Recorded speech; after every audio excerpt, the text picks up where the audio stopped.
Wearing the funeral undertaking down. The National Funeral Directors Association says this exposes the industry to unscrupulous players that tarnish its reputation.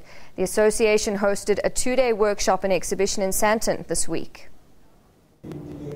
Funeral undertaking has been around since the year dot, but it has become increasingly difficult to quantify its contribution to the economy because there are only a few registered parlours, and since the industry has no overseeing body, it becomes difficult to monitor compliance.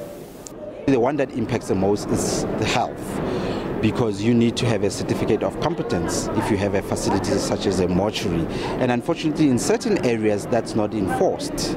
Hence, you end up with people who really break the laws, who put up the mortuary where they're not supposed to put it, who would operate the mortuary without a COC, and putting the risk, the health, it's a health risk for the people around, because if you don't have a COC, basically means that your facility is not what it's supposed to be.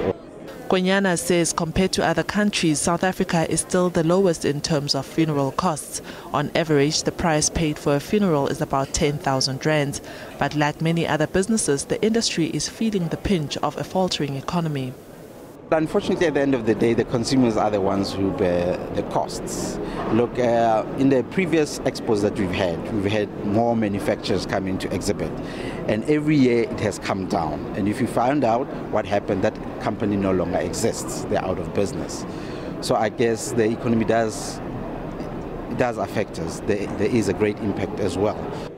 But as growth slows and consumers sink further into debt, saving for a funeral for many is one expense they can't forego. Diabosito, SABC News, Johannesburg.